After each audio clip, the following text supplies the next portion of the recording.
Era enseñar también a decir cuáles son las grandes cuestiones, en qué me va la vida, en qué me va la vida. Fijaros en la parábola del Evangelio que habla de la semilla.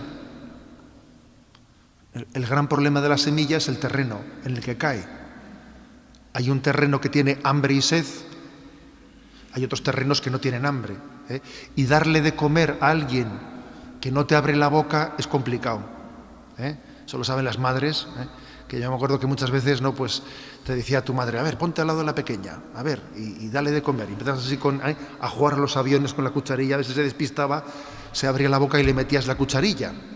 Bueno, pues eso nos pasa en la evangelización, que darle de comer, o sea, predicar la palabra de Dios a alguien que no tiene hambre y sed de ella, que no tiene preguntas, eso es un problemón. Eso es importante, ¿eh? Incluso fijaros en ese género que se ha extendido bastante del libro entrevista.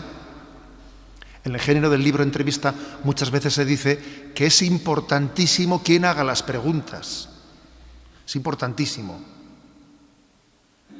Preguntar bien es muy importante, porque ayuda mucho a responder con profundidad. Y os voy a decir que de cara a la preparación de Radio María, una cosa que he hecho ha sido llamar a ese instituto de Viena y decir, por favor, ¿tienen ustedes todas las preguntas que hicieron aquellos jóvenes? Claro, es que es muy importante ver de qué preguntas partimos. De lo contrario, las respuestas que des pueden caer en un terreno que no tiene deseo ninguno, ¿no?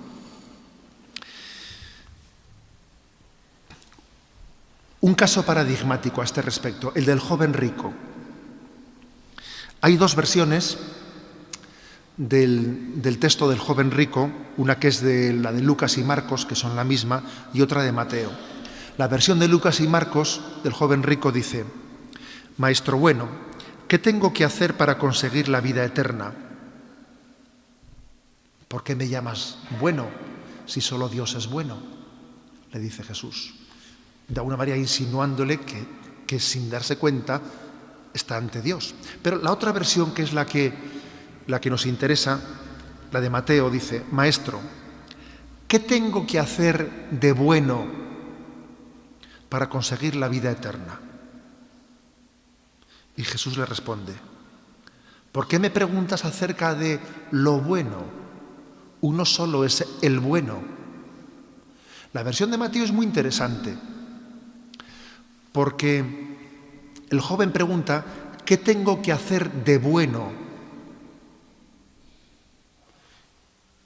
Y Jesús le responde: si solamente hay uno que es el bueno.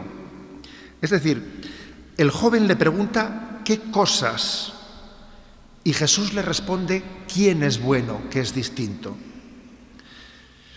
Él pregunta qué cosas tengo que hacer, y Jesús le responde a quién tienes que seguir, que es distinto.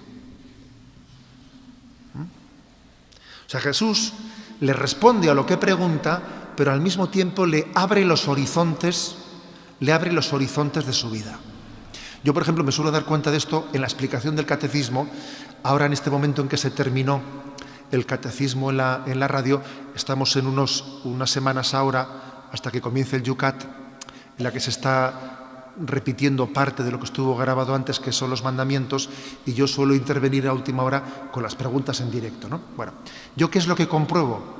Que la parte del catecismo más fácil de explicar, o sea, la que más engancha, para entendernos, la que engancha más fácilmente, ¿cuál es? La moral, los mandamientos. Porque es muy práctico, ¿eh? Porque ¿qué tengo que hacer? ¿Qué es correcto? ¿Qué no es correcto? Pero claro, cuando uno explica los mandamientos, tiene que hacer lo que Jesús hizo con el joven rico, que le fue preguntando a Jesús: ¿qué tengo que hacer de bueno? Y Jesús le respondió: uno solo es el bueno. Es decir, que aunque lo que más interese muchas veces, así, lo que más enganche sea el tema de la moral, nosotros tenemos que responder, tenemos que responder abriendo el horizonte y fundamentándole en Jesucristo, en la cristología, y abriendo al sentido de la liturgia y abriendo al sentido de la oración, respondiendo a la pregunta que se nos ha hecho, que es de qué tengo que hacer y qué no debo de hacer, pero ampliando el horizonte, yendo más allá de lo que la pregunta formulaba.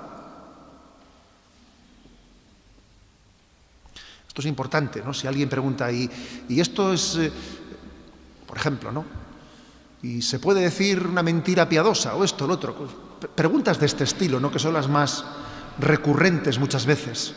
Pero nosotros tenemos que tener cuidado de que la respuesta que damos no nos quedemos solo con las cosas buenas o malas, sino que elevemos los ojos a el bueno, que es Dios, que es veraz, testigo de la verdad, etcétera, etcétera. O sea, ese esfuerzo que hizo Jesús con el joven rico, pasarle de el qué a el quién, tenemos que hacerlo en el catecismo.